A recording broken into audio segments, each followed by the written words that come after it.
Today, our guest in the podcast, Kristen Stewart, talks about her new movie with Woody Allen, Cafe Society. This is WSJ Speakeasy, your source for entertainment, pop culture, celebrity, and the arts. This is Christopher John Farley, a senior editor with the Wall Street Journal. Today, my guest is Kristen Stewart. She's the star of the new movie, Cafe Society. Hey, Kristen, thanks for talking to the Wall Street Journal. Oh, of course. No, not at all. Hey, one thing I always wonder when people work with Woody Allen is what does he specifically do working with actors that sort of raises their game? Are there techniques you saw him employ as a director that kind of sparked in you the thought that maybe you want to use that if you ever direct a film? It's funny. He's not an overt director by means of control. You know, like he never tells you what to do. I like the idea. I've been wanting to make movies since I was 9 years old, and I definitely have one thing in common with him when it comes to allowing somebody to own their role. Like once you choose someone, they truly sort of become that person, and any question they may have usually is like just it's better to ask yourself. I knew if I was ever like, hey, what do you think about this? That it would be he would just want me to ask myself the question and think about it and feel it and do it. He wrote it. I think I feel like his main effort is put into the writing, and then he's just like, okay, go for it. And also he's not precious about that, which was surprising because his movies also have that vocabulary and rhythm and like tone. His movies feel like Woody Allen movies, and he somehow achieves that, not by like saying anything to anyone. Like everyone is kind of like falling in line and wondering if it's all working and kind of questioning themselves the whole time. So it's like it's an interesting way to work. It keeps it like sort of casual. Yeah. So like when moments pop up that are poignant, it actually is like really heavy hitting because we've all been sort of like breezing by things that are usually in films like supposed to matter and be dramatic. Of course, Cafe Society is sort of a romantic comedy drama. It co-stars Jesse Eisenberg. You play Vani, who is his movie studio secretary, and Eisenberg's character kind of falls in love with you. And this is one scene that's very romantic. You're over his apartment. The lights go out because of a power outage. You two begin to connect, and we see you in silhouette. For a scene like that, can you walk me through what the atmosphere was like, what was said between the director and you, how you set the mood for that scene? I'm trying to think. I'm trying to remember. I was nervous about that scene because, you know, her introduction, like you immediately have to feel invited into her energy.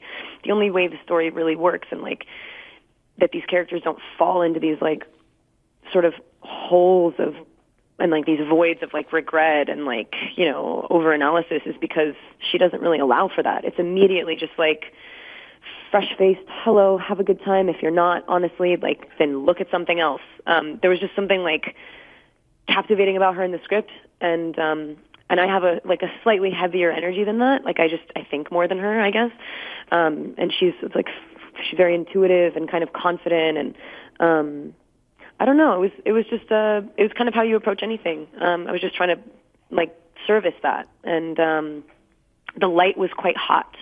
It takes place late 1930s, like old school Hollywood, and then conversely New York City, and they lit the sets completely differently. When we were in Hollywood, quote unquote, we were like lit by the sun, but like not in reality. Like they were literally beaming these hot lights at us. So you did kind of feel this like glowy, kind of like suspended reality thing, which was cool. Now, you mentioned that Cafe Society is set in 1930s Hollywood, kind of with the so-called golden age of Hollywood. Are you a student of that period? Are you someone that sort of is nostalgic for the movies and the stars that represented that time? Because you're seen as such a representative of sort of the new wave in Hollywood. I'm wondering if you think about the old days at all and have a fondness for them. No, I mean, yeah, if I'm being honest, no, not at all. I'm not totally well versed in like the classics, like when film first started to actually become that thing that you're talking about. I like cinema verite and weird indie movies from the 70s, and Cassavetes is my favorite, and I want to feel like as close to something as possible. I don't want to play into fantasy, like I do definitely prefer a less glossy situation. Yeah, and it reminds me, when I see a lot of the films you've made, the choices you've made recently, films like Clouds of Sils Maria, a really interesting, enigmatic film, a film that won you major awards in France, the César Award, the first American woman to win that. When a script crosses your desk, what attracts you to it? What about a movie makes you decide this is something that I want to sign on to, I want to devote a year or two of my life to making? It's usually like a kind of, it's difficult to like define specifically because it's easy to get stirred up by material and have an emotional response to it. And the hard part is figuring out why you've had this emotional response.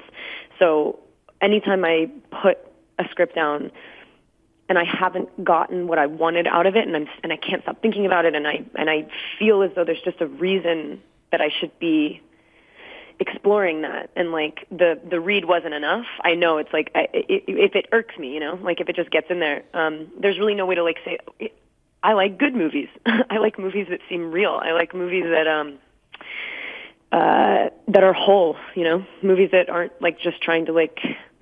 I mean, I definitely am down to be entertained. I love big movies too. Like it's not just like gritty little weird like meditations on things, but at the same time, like they just have to say something. Honestly, they just have to be moving in any way. I just want to be, moved, and obviously, like that's my goal for other people too. Now, of course, you're an established actress. You had the blockbuster Twilight films years ago, but for this film, you auditioned for it. What made you decide this was something you wanted to? It was worth you auditioning for, and what was that audition process like with Woody Allen? I auditioned for this before I read the script, and it's just something I had to do because it was a challenge. I told them straight up that there was no way that I could commit to the project before I read the script, and typically he casts and then provides the script, and I was like, I can't do that. Like the responsibility, if I need to be able to tell you I can do it, and I can't tell you I can do it if I don't know what it is. So I read a couple scenes. Apparently it went well because I was allowed to read the script, and I was so nervous because it's really not. For things to go down in that order is bizarre. It's like really not typical. But I had to because I couldn't say no. I straight up actually I couldn't say no to maybe getting the chance to make a Woody Allen movie. Do you have any favorite Woody Allen films? Because before we did this interview, I was sort of sitting down and trying to come up with some of my own favorites, and the list just became too long. I mean, Annie Hall, Manhattan, Mighty Aphrodite, Blue Jasmine, Another Woman, Hannah and Her Sisters, Husbands and Wives, Broadway Danny Rose. I mean, the list just goes on and on. Do you have a couple that stand out to you that you really love? Yeah, I mean, I haven't even seen all of those ones that you just mentioned. What? Not all of them. I know I've seen a lot of them, but like every single one, no. He's made so many movies. It's crazy. It's like one a year for like so many years. A lot of them are short though, so you can probably knock these off in a weekend if you ever have a free weekend. Just watch them all. Right.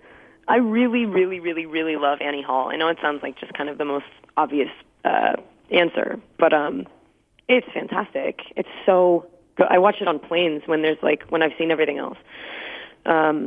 Also, I love Blue Jasmine because it doesn't feel like him necessarily, like the way that I'm used to.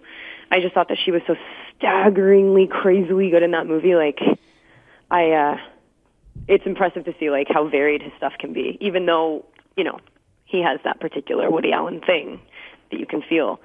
I loved how different Blue Jasmine was, and how dark it was. Like really, really dismal.